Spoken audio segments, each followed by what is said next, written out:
जोहार साथियों। Double engine की सरकार में जिस तरह से आदिवासी समाज के इतिहास को हटाने का, उसको मिटाने का जो एक कहे कि षड्यंत्र जो रचा जा रहा है, उसमें आप सबकी जानकारी में आया कि मानगढ़ का जो इतिहास सभी की जानकारी में है कि यहाँ पर हजारों आदिवासी महापुरुषों ने शहादत दिया था। गोविंद गुरु महाराज के नेतृत्व में आंदोलन हुआ था और एक बहुत बड़ा नरसंहार हुआ था,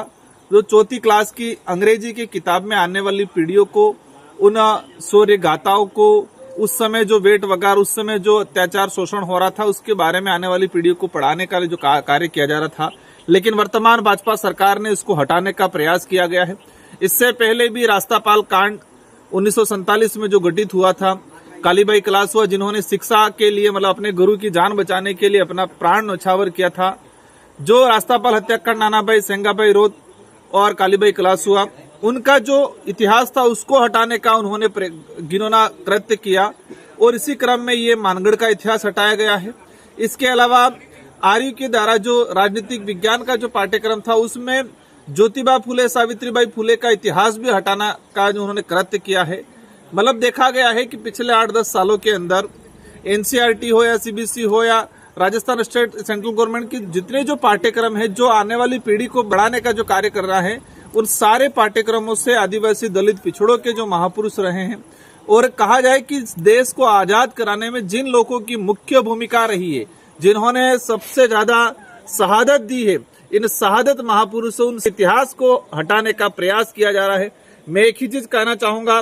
कि आप पन्नों से हटा सकते हो, कागजों से हटा सकते हो, लेकिन आदिवासी समाज, दलित पिछड़ों के समाज और इस देश के आजाद कराने में महत्वपूर्ण भूमिका निभाने वाले प्रत्येक समाज के वर्ग के, उनके दिलों में बसा हुआ इतिहास को आप नहीं हटा सकते। जवाब में दे रहे हैं हमारे राजस्थान के शिक्षा मंत्री जी, और कुछ नेता कह रहे हैं कि 5वीं क्लास में है, मतलब आपके जो हिंदी का पर्यावरण का जो सब्जेक्ट है उसमें आपने डाल दिया, मतलब आप 5वीं हिंदी में पढ़ाना चाह रहे हो लेकिन इंग्लिश में नहीं पढ़ाना चाह रहे। हमारा सवाल ये है कि क्या इंग्लिश मीडियम पढ़ने वाले बच्चे मानगढ़ हत्याकांड, नानाभाई कालीबाई का हत्याकांड, रास्तापाल हत्याकांड, ज्योतिबा फुले, सावित्रीबाई फुले, इनको नहीं पढ़ना चाहते क्या, या उनको आप पढ़ाना नहीं चाहते हो? यही है इसका हटाने का मेन रीजन, यही है कि आदिवासी दलित पिछड़े समुदाय के अंदर जो एक जनजागृति आई है, अपने महापुरुषों के प्रति एक आत्मविश्वास और कहा जाए कि एक समर्पण की भावना जो जगी है, अपनापन की भावना जो जगी है, और जो देश के इतिहास को समझ के वर्तमान का निर्माण करने के लिए एक क्रांति के रूप में आगाज हुआ है इस क्षेत्र के, उसी से बौखलाहट होकर वर्तमान सरकारें इन इतिहास को हटाना चाहती है, ताकि इनको लगे कि आदिवासी समाज बिखरा हुआ रहे। मानगढ़ वह स्थल है जहां पर हजारों आदिवासियों का खून पसीना बहा है, लूलुहान स्थल है वो, और ये 4 राज्यों के आदिवासियों को जोड़ता है, मध्य प्रदेश, महाराष्ट्र, गुजरात और राजस्थान और केंद्र शासित प्रदेश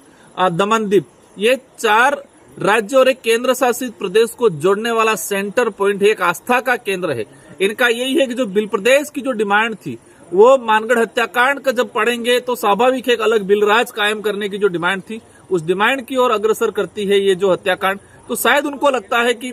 इस एरिया को बिखेरने के लिए, आदिवासी समुदाय को बिखेरने के लिए, वोट बैंक बनाने के लिए, और आदिवासी समुदाय में क्रांति नहीं आए, जागृति नहीं आए, उस उद्देश्य से शायद उनको हटाने का प्रयास किया जा रहा है। लेकिन मैं पुनः कहना चाहूंगा, आप किताबों से, पन्नों से हटा सकते हो, लेकिन आदिवासी समाज, दलित पिछड़ों समाज और इस क्षेत्र में रहने वाला, मानवता में विश्वास करने वाला और जो शहीदों को सम्मान करने वाला जो समाज है, उनके दिलों से आप नहीं मिटा सकते हो। इन्हीं शब्दों के साथ धन्यवाद, आभार, जोहार। जो घटनाक्रम हुआ है, हटाने का जो कृत्य किया, उसकी हम कड़ी निंदा करते हैं। पूरा समाज, पूरा क्षेत्र की जनता इसका कड़ी निंदा करते हैं।